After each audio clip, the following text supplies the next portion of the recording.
What up, nerds? My name is Leslie Smith. Welcome to the Nerdy Narrative, and today I want to have a little bit of a book chat while also telling you about a collection of short stories that I read recently and just loved. First, let me tell you what it is that I'm wondering and would like to hear from you all about, and then I'll tell you why, which leads to the collection of short stories I want to talk to you about. When you hear about a book, do you go look at star ratings? Do you just go by that? Do you actually read some of the reviews? To further that question, if it has very few ratings or reviews, does that do any of those things factor in to affect whether or not you will read a book? I found myself curious because I always research a book before I will accept it for a review.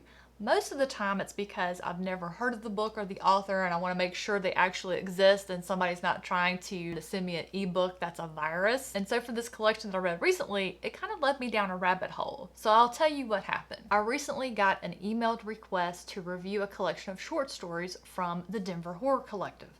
I had never heard of this group, so I went immediately to Google the author, Michael Picco, and the name of the collection, Corpse Honey, to see if it actually existed. I always start with Goodreads. I've been using the app forever and a day. That's where I always used to only review, was on that app alone. I've since branched out and I review all over. So that's always my starting point, just out of habit. Once I determine that the author is real, the book exists, the next thing I look at is the publication date, because as a reviewer, if it's coming up soon, I need to make sure that I plan to have it read and the review out in a timely manner. So I noticed this one was published in December of 2020. So next my eyes flicked up to the star rating and the number of reviews. And right now, at time of filming, this collection has 12 ratings, 6 reviews, with an average of only 3 stars. This is where I'll stop and ask again. This is a book that's been out for a couple of years, 12 total ratings, 3 stars, 6 reviews. Does that affect whether or not you're going to read this book? At this point, I personally go and look at the premise and the description of the book and I read that. I'm looking for something that's going to pique my interest or stand out. For me, it was this line right here. Within these pages, you will find the lesser known horrors that lurk in the shadows of our world.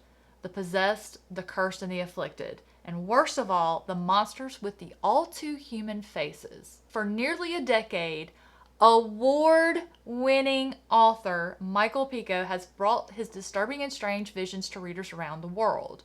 He's proud to present Corpse Honey, his second collection of disturbing stories. Now, at this point, I have to go look at these reviews. My curiosity is definitely going, what in the world is going on? Of the 6 written reviews, we've got 2 4-star and 1 5-star. Well, I'm going to skip past those and I'm going to go to the 3 1-star written reviews, which in my opinion, if you're going to rate a book 2 stars or less, you should give an explanation for that, because if it's a personal reason, then that's not going to have any bearing on what my experience is going to be. To be fair, each individual is probably going to have a little bit different of a reading experience. So I read those reviews and I did go ahead and read the 4 and 5-star reviews, and I immediately said to myself, I want to read this collection. Once I completed the collection, well, the one person said they quit during the second story. The other 2, I'm really questioning, did they read the same collection or if they even read the entire collection. None of these stories sounded the same. They had different tones. The author had the ability to change up his writing style to match what he was going for in the story. For instance, the very first story in the collection, In Unison with a Dying Earth. The story opens up with a man and a woman, and at first it's not clear what's going on, but then it soon becomes very clear it's a vampire who is turning the woman into a vampire. The rest of the story is about how lonely she is. She is now cursed with immortality. She has her beauty, but she's very lonely because you can't just go anywhere you want to when you become a vampire. The woman made this choice without really considering the consequences of her action. Not that she was probably aware of just what was happening. It just had a very poetic style to it, and it had an old style to it, but not like the style of how Dracula is written. It's very easy to read and understand, but it just struck me the loneliness of this woman and her realization that this is what her future is. The next story in this collection is called The Barkman, and this one felt very reminiscent to me of Stephen King's Pet Sematary, but not as horrific. In fact, it kind of ties in with Native American folklore, or at least that was my take on it.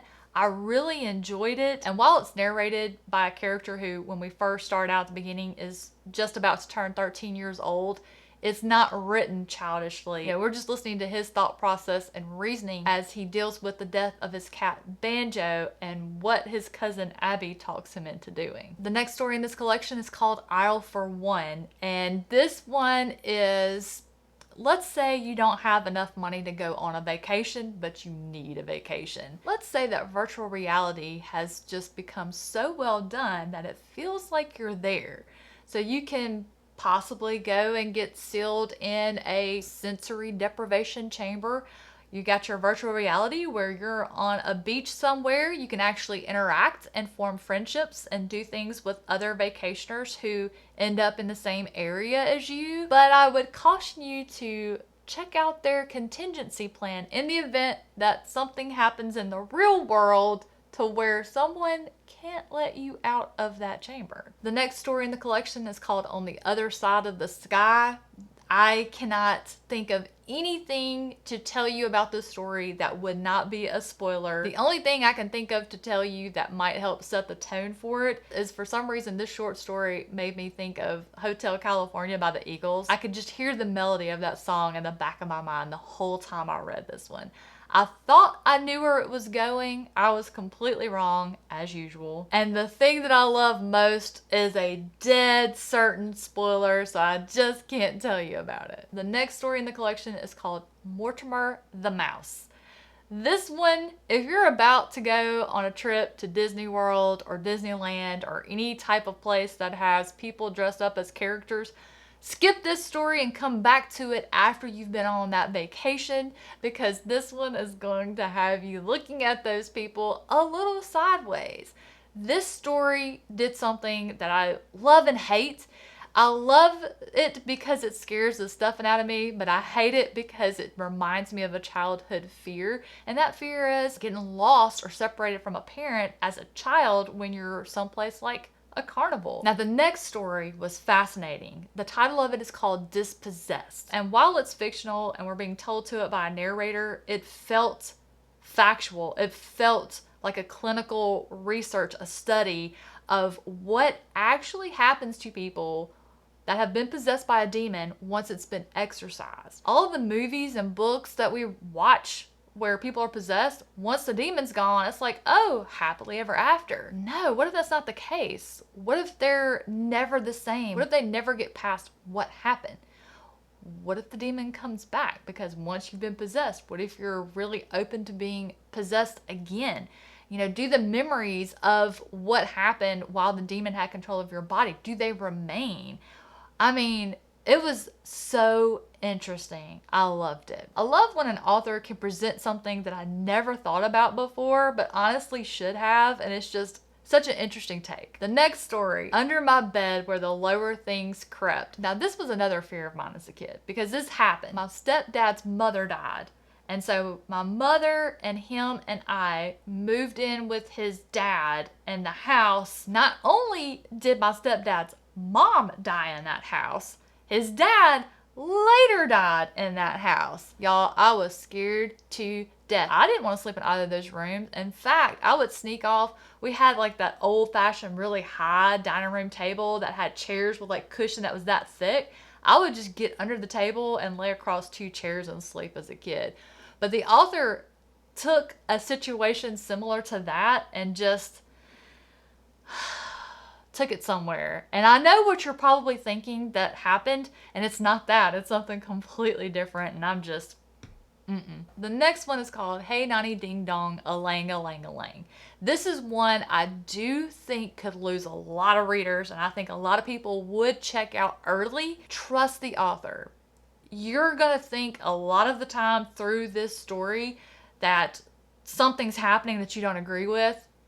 I would just say, I'm going to tell you, it's a fever dream. Just give it a chance. see it through to the end. It's worth it. The next story in this collection, The Island, I'm already someone who I don't like deep water, and I don't like water I can't see the bottom of. Like, I'm just gonna swim in a pool and that's it. I'm fine. I'm happy with that. I'm good. I've seen Jaws. I've seen Titanic. I don't need to be over deep water. So in this story, the big ship sinks. Two of the guys manage to get into a life raft and they find not exactly an island. They find a mass, and all I'm going to say is starfish. And if you've read Stephen King's The Drawing of the Three, I would say they might be a little related. This one messed me up. It was good, but nope. I ain't going in the sea. It's funny because the next story in this collection is called the Topili, if I'm saying that correctly. It has to deal with a different body of water that you can't see the bottom of. And this one, I kept having flashes from the movie The Grudge in, so you can probably put two and two together there. And then the final story is called The Popelick Goat Man. And this one had an urban legend sort of feel to me. Now, there was not an urban legend given, but just the setup of it. I want to say this is the one that when I posted it on Instagram, someone said sounded like an urban legend they had heard before. But it focuses on this character. She was 16. She did not come from a good home life. She ended up pregnant. She moves in with the guy who got her pregnant, who promised to marry her. She ends up having a miscarriage because this guy's abusive. And then once she has the miscarriage, she's kind of like, why are you still here? And so on the coattails of another abusive incident, she leaves the house, just kind of get out for a minute, and the car breaks down. She finds herself alone out in the rain, walking, and things happen. What I loved about this one is it tied into a previous story, and I love those little Easter eggs when authors do that, so that was a lot of fun. And so those are all of the stories in a non-spoiler nutshell. Did any of those sound the same to you? Did they sound like they had the same type of narration? No. These were excellent. I can't wait to read more by this author, and I would be so grateful if those of you who love reading horror, you love reading short stories, those of you who are looking for some spooky reads for September and October, please put this one on your TBR and please go back and give it a review and give it an honest review. But for me, it's a top-notch read. When I take a collection and it's by the same author and I read every story in that collection and I like all 10, that's a 5-star read for me. I had no issues with any of the stories. I have nothing I would change. I do understand where the one could possibly turn readers off if they don't finish the story. But man, I thought it was phenomenal, and I hope some of my horror-loving friends out there will give this one a chance. I would love to talk to you about it and see what your take is on it. And I also want to hear from you in those comments down below. If, in this case, seeing the low amount of ratings and reviews and the stars, would you have given it a chance? I did. I'm very glad that I did. Now, looking at the low ratings and the stars, I did temper my expectations. I went in with 0 expectations and I was just wowed every time I read one of these stories. Also, let me know if you think you might be interested in picking up Corpse Honey. Thank you so much for being here today. I'm looking forward to the discussion we're going to have in those comments down below. Have a fantastic rest of your day, and I'll catch you in the next one.